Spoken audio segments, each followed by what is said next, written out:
everyone, welcome back to another week of Crossway Kids Online. It is so exciting to be with you, and extra exciting this week, well, because we're exploring confidence, but also because one of my all-time favourite Bible stories is coming up. I'm not going to tell you what it is, so you're just going to have to stay tuned. But before we get into it, it is always so good to tell God how awesome He is. So let's get into some worship.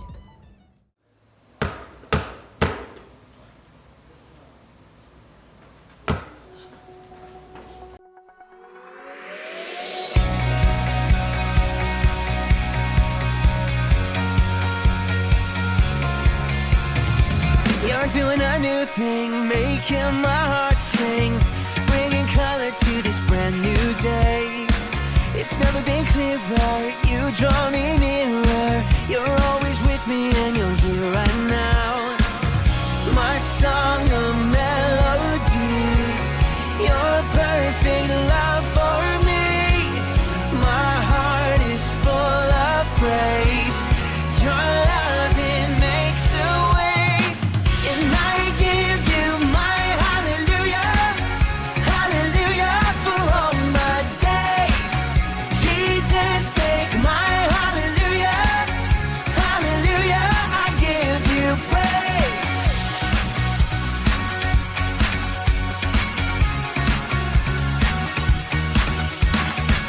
You're doing a new thing, making my heart sing, bringing color to this brand new day.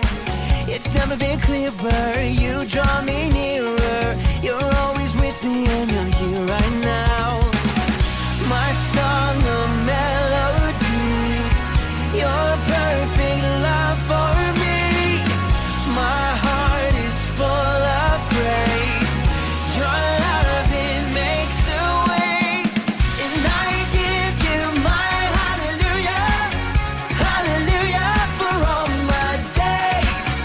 Jesus, take my hallelujah, hallelujah, I give you praise. And I give you my hallelujah, hallelujah for all my days.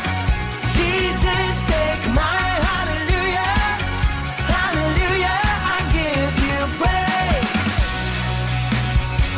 My hallelujah.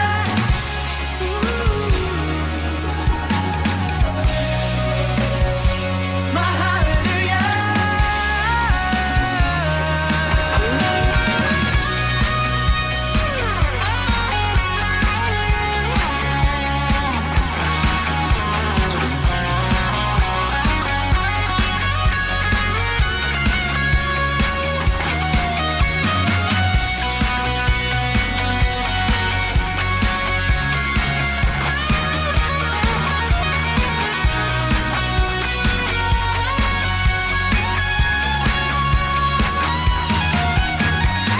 And I give you my hallelujah, hallelujah for all my days. Jesus, take my hallelujah, hallelujah, I give you praise. And I give you my hallelujah, hallelujah for all my days. Jesus, take my hallelujah, hallelujah, I give you praise.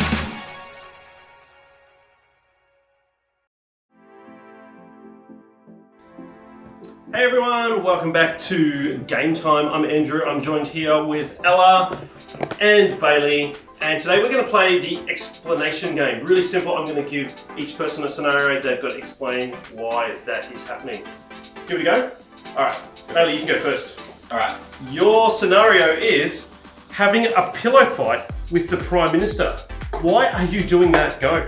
Well, there's been this new initiative, I would say, and the Prime Minister has decided that he's going to let kids come along and discuss big issues with him, and then the winner of the pillow fight gets their opinion to be made a law. So I went to the Prime Minister and I said, I don't think that I should have to eat vegetables for dinner. And the Prime Minister went, well, I think vegetables are good for you. And so I said, I'll fight you with a pillow fight. And I won. So congratulations. No more greens need to be eaten with your dinner. You can have only desserts now. Wow, okay. We are very sorry, ScoMo, for that. All right, Ella, your turn. Okay, I'm ready. Your scenario is eating a strawberry on Mars. Why are you doing that? Oh, well, I actually have a medical condition, and We're sorry about that. we have to. Sometimes when you go to Mars, you need to keep your levels of vitamins up.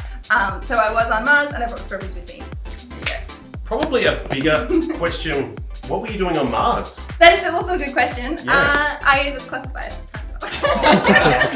Ah, come on. Classified. Share it with us. All right. Well, because we don't know, I don't know whether I can give you the win for that one.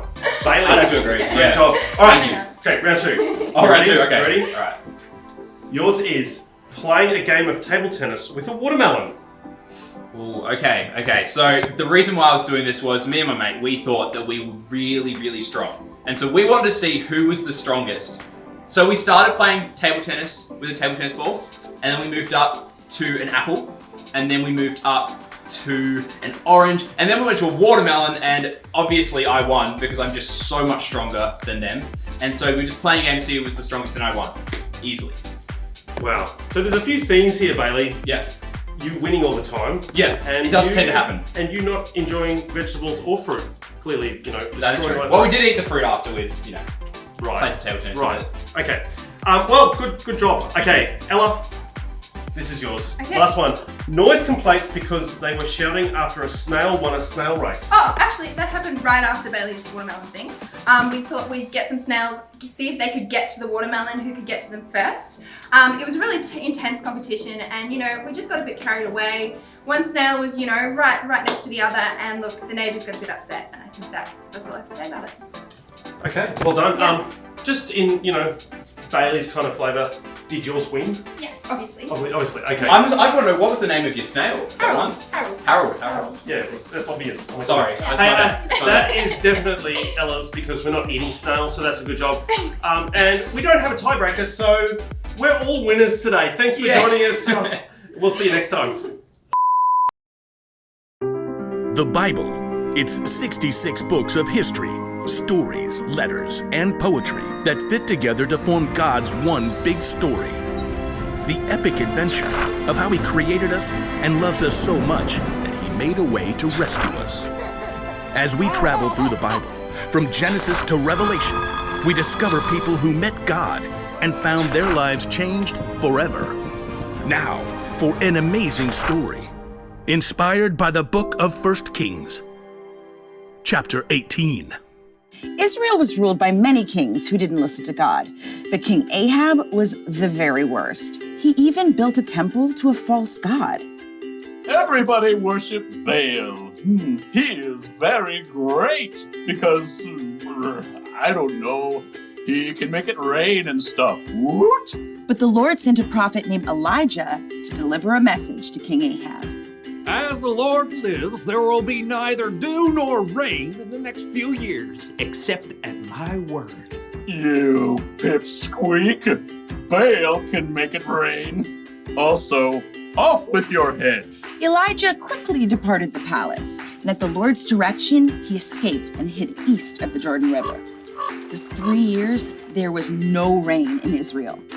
Impossible. I won't allow it. Baal, make it rain this instant. Crops failed, rivers and brooks dried up. King Ahab was desperate. In fact, his wife Jezebel even hunted down most of the prophets of God that were left in Israel. Off with their heads. But through it all, God provided food and water for Elijah. In the 3rd year of the drought, God spoke to Elijah again. Go, speak to Ahab. Then I will send rain on the land.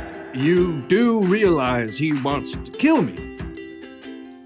Okay, here goes. As Elijah traveled to the palace, he met King Ahab on the road. Is that you, you troubler of Israel? I haven't made trouble for Israel. You have. Yeah, well, I'm rubber your glue. Whatever you say bounces off me and sticks to you. You've abandoned the Lord and followed Baal. What else? He's more popular. You want a showdown? Fine. Gather all the people and meet me on Mount Carmel. Oh, and bring all the prophets of Baal. Oh, you're on. King Ahab sent a message throughout the land, and the Israelites gathered on Mount Carmel, along with 450 of the prophets of Baal. How long will you go back and forth between two opinions? If the Lord is God, follow him. But if Baal's God, follow him. I'm the only prophet of the Lord left, but Baal has 450 prophets. Hey, get 2 bulls for us. Let Baal's prophets prepare one of the bulls and place it on an altar to Baal, but not light it. I'll put the other bull on an altar to the Lord. The God who answers by fire, well, he is God. What you say is good. The prophets of Baal prepared a bull as a sacrifice and placed it on the altar to Baal. Baal, this is for you. Light this bull on fire.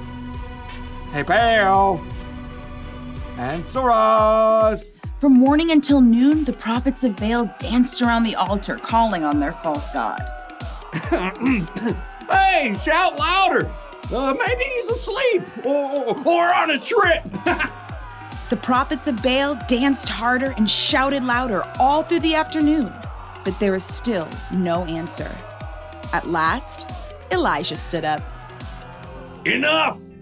Come here to me. Elijah took 12 large stones and rebuilt an altar to the Lord. Then he took the bull and sticks of wood and placed them on the stones and dug a deep trench around the entire altar. He turned to several of the Israelites and said, Fill 4 large jars with water and pour it on the offering and the wood. You do know wet wood doesn't burn, right? Just do it. Now do it again. Do it a 3rd time. The wood became so wet, water even flowed down the altar and filled the trench. Lord, the God of Abraham, Isaac, and Jacob, let everyone know that you are the one true God. Answer me, Lord, so these people will know that you are God and that you are turning their hearts back again. There was a long moment of silence. Everyone waited, breathless. And then, fire fell from heaven onto the altar and instantly burned up the wet wood and the sacrifice, even licking up the water in the trench. The people fell on their faces. Yippee! God! The Lord is God! Woo-hoo! Terrified, the prophets of Baal tried to escape, but were captured and wiped out. Elijah turned to King Ahab. Go, eat and drink, for there is the sound of a heavy rain. Though the sky was completely clear, in a short time a tiny cloud appeared. More clouds joined the first. They turned dark and black.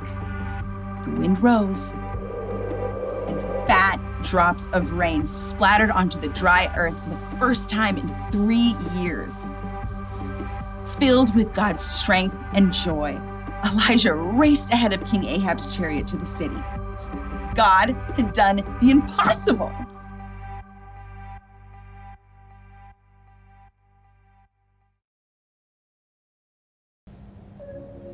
Wow, what an incredible story. You know, Elijah was the only one who believed in God out of all of the prophets and all of the Israelites, and he still had confidence that God would protect him and do the impossible. You know, I think it would be pretty scary, and you'd have to have a lot of confidence to be the first person to try something. Like the people who created the first airplane. It's crazy to think that people could travel in the air, and it would have seemed impossible for someone living in a time before airplanes. Or what about landing a man on the moon? That sounds insane. And yet, in 1969, 2 guys called Buzz and Neil did just that. And you know, I would have thought it would be impossible for fire to fall from the sky. And I reckon that King Ahab and his false prophets did too. But I reckon they would have changed their minds very quickly after seeing what happened in our story today. The thing that struck me most about this story though, was that Elijah didn't think it was impossible. It would have been such a scary situation for him to be in, to be the only one standing up for God against all of those people. But he knew that even though it was too hard for him, this was a huge task for him. Nothing was too crazy or hard for God. He was able to get peace and confidence from the fact that with people, this is impossible, but with God, all things are possible. And that's a verse that comes from Matthew 19, verse 26. The thing is, we serve a really big God. He's bigger than any sickness, any disease, any difficult situation we face, and we can trust him knowing that he is bigger and he will do the impossible. He's unchanging, he's a healer, he's forgiving, he's a friend, and he's a comforter. I have some scenarios for you now that at first seem impossible, but I want you to see if you can try and match these attributes to each scenario. The first one I have for you is, someone I loved passed away, and I'm feeling really sad. What do you need God to be in this particular situation?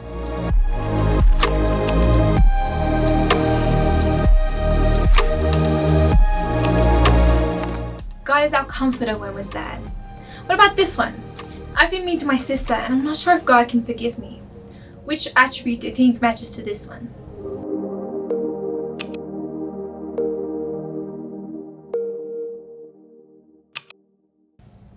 Great job! That one is definitely God is forgiving. The next one is, my dog is really sick and has to go to the vet. What do you think?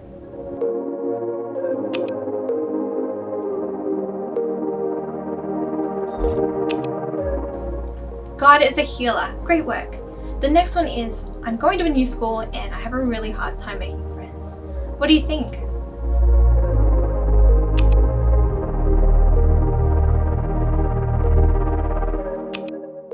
God is our friend. He never leaves us. And the last one is, I'm having a hard time believing that God will do all the impossible things for me like he did for the people in the Bible. And I wonder if any of you have felt like this before. What do you think?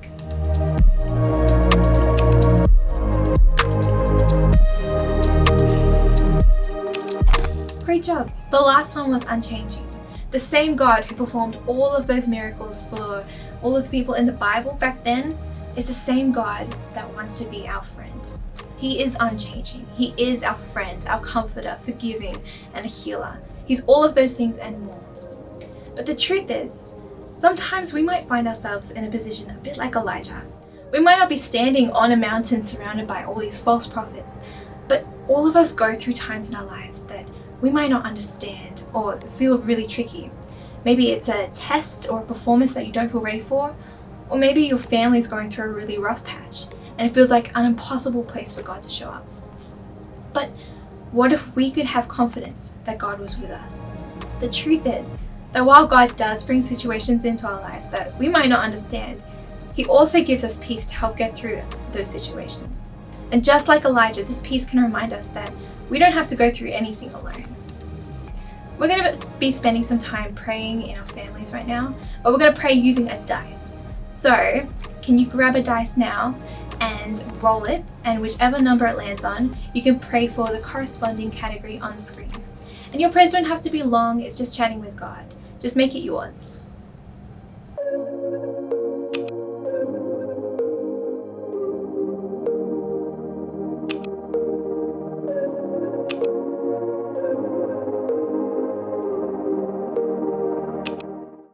See guys, I told you that was going to be an awesome Bible story. Thanks for joining us this week. I always have such a great time learning more about God, worshipping God, and of course playing some games. Looking forward to seeing you next time. Bye!